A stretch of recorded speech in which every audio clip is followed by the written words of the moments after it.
দীর্ঘ ১৫ বছর পর অনুষ্ঠিত হচ্ছে নওগাঁ জেলা বিএনপির দ্বিবার্ষিক সম্মেলন। দুপুর ১টার দিকে শহরের কনভেনশন সেন্টারে সম্মেলনের উদ্বোধন করেন বিএনপি চেয়ারপারসনের উপদেষ্টা আব্দুস সালাম। অনুষ্ঠানের সভাপতিত্ব করছেন জেলা বিএনপির ভারপ্রাপ্ত আহ্বায়ক রেজাউল ইসলাম রেজু। নেতাকর্মীদের উদ্দেশ্যে ভার্চুয়ালি যুক্ত হয়ে প্রধান অতিথির বক্তব্য দেবেন দলটির ভারপ্রাপ্ত চেয়ারম্যান তারেক রহমান। অনুষ্ঠানের দ্বিতীয় পর্বে বিকেলে জেলার ১১টি উপজেলা ও ৩টি পৌর কমিটির ১,৪১৪ জন কাউন্সিলরদের ভোটের মাধ্যমে জেলা বিএনপির শীর্ষ নেতা নির্বাচন করা হবে। এই সম্মেলনের সভাপতি পদে ৮ জন, সাধারণ সম্পাদক পদে ৪ জন ও সাংগঠনিক সম্পাদক পদে ৯ জন প্রতিদ্বন্দ্বিতা করছেন।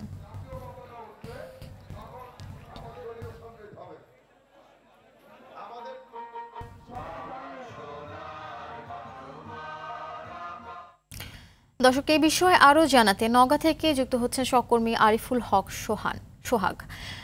দীর্ঘদিন পর জেলা বিএনপির সম্মেলনে লোক সমাগম কেমন দেখছেন?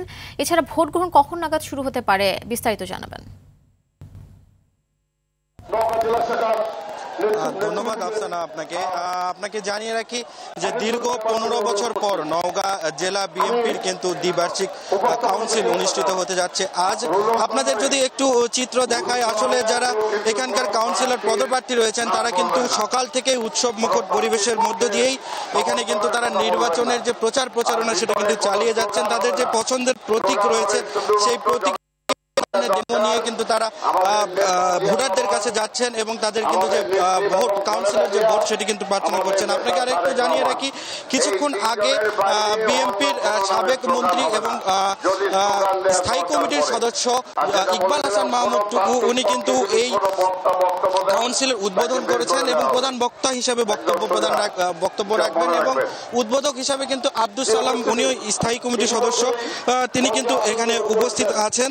এবং আরেকটি বিষয় আপনাকে জানিয়ে রাখি যে ভার্চুয়ালি কিন্তু দলটির ভারপ্রাপ্ত চেয়ারম্যান তারেক রহমান তিনি কিন্তু বক্তৃতা প্রদান করবেন এবং এখানকার যারা সাধারণ যারা ভোটার রয়েছেন এবং নেতাকর্মীরা রয়েছেন তাদের উদ্দেশ্য কিন্তু দিক নির্দেশনামূলক বক্তব্য প্রদান করবেন। এখানকার নওগাঁ জেলার বিএনপির যারা নেতাকর্মীরা রয়েছেন তারা কিন্তু অধীর আগ্রহে বসে আছেন দলটির ভারপ্রাপ্ত চেয়ারম্যানের বক্তৃতা শোনার জন্য এবং সেই বক্তৃতার আলোকেই কিন্তু আগামী নির্বাচনের জন্য তারা যে প্রস্তুতি গ্রহণ সেটি কিন্তু করবেন বলে তারা আমাদেরকে জানিয়েছেন। তো আফসানা, নওগাঁ জেলা বিএনপির দ্বিবার্ষিক সম্মেলনের এই ছিল আমার কাছে সর্বশেষ।